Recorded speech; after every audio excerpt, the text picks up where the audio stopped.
Dans cette vidéo, on va traiter calcul d'intégrale. Calcul d'intégrale.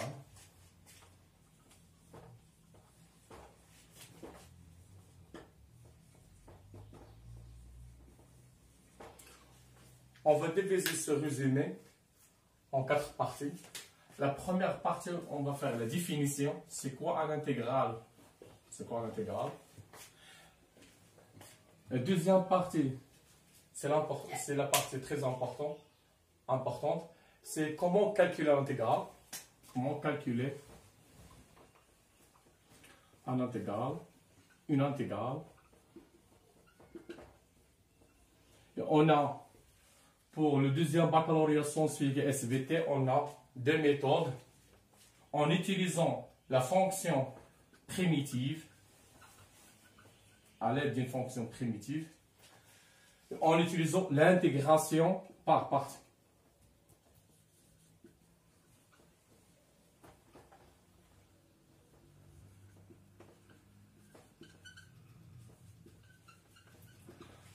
La troisième partie de ce résumé, on va parler sur l'application de calcul d'intégral. L'application. On a deux applications, ou bien trois applications. La première application, c'est calculer la valeur moyenne. La valeur moyenne d'une fonction continue.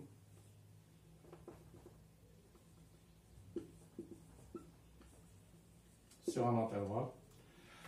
La deuxième application, c'est calculer l'aire, calcul de l'aire d'une surface.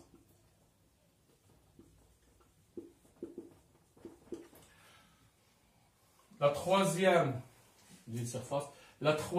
application, c'est calcul le volume d'un solide.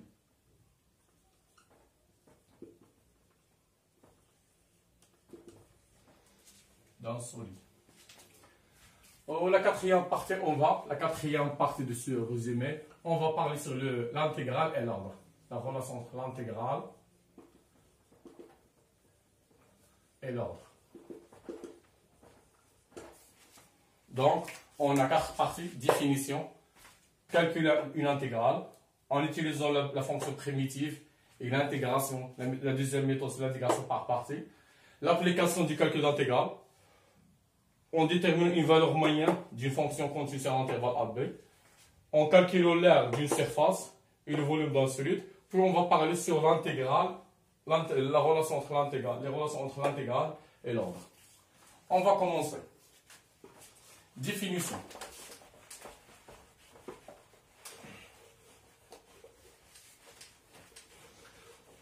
Pour définir c'est quoi une intégrale, on va d'abord définir c'est quoi une fonction primitive. On dit que grand F est une fonction, est une primitive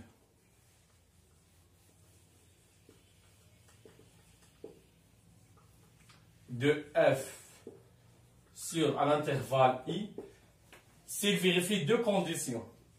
La première condition, il faut que F, grand F, soit dérivable.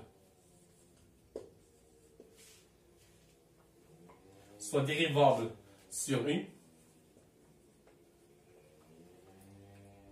Dérivable sur U.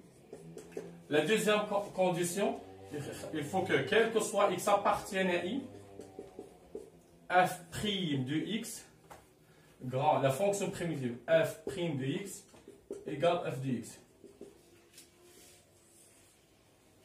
Je vous rappelle que je fais un résumé. Ce n'est pas un cours. C'est pourquoi je n'écris pas les conditions. Donc, pour que soit f est une fonction primitive de f sur i, il faut qu'il vérifie deux conditions. Que f est dérivable sur i, et quel que soit x appartienne à i, f' de x égale à f de x. Définition 2, c'est pas l'intégrale.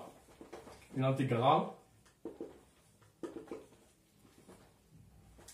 L'intégrale de a à b de f de x, c'est un nombre pour quelqu'un égale entre crochets, on fait la fonction primitive.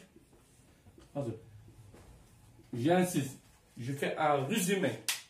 C'est pourquoi j'écris les conditions. Les conditions qu'il faut que f soit continu sur l'intégrale à l'intervalle i et a, b, deux éléments de. J'écris directement l'intégrale de f de x de dx égale. Si on a la fonction primitive, on fait entre crochet la fonction primitive de a à b. La deuxième étape, on remplace f de b qui est en haut, f de b moins f de a. C'est ça la définition. Comment utiliser la définition pour répondre à les questions à l'examen national? Exemple.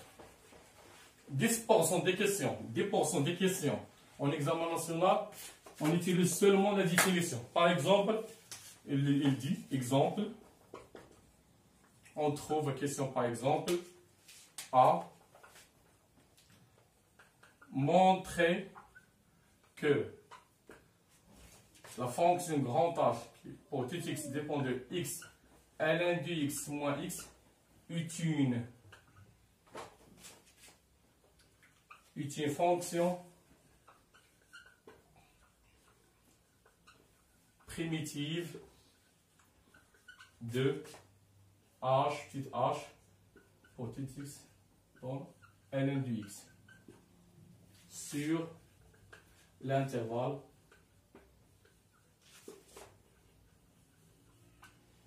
(0 plus infini). On trouve par exemple cette question. La deuxième question, B, en déduire ou la calculer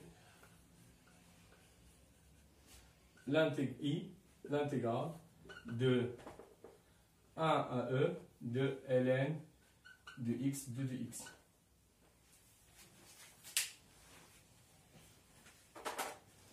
Donc, le premier exemple, montrer que grand H, la fonction égale h de x égale x ln de x moins x, est une fonction primitive de la fonction h de x égale ln de x sur l'intervalle 0 plus infini, et puis calculer l'intégrale de 1 à e de ln x de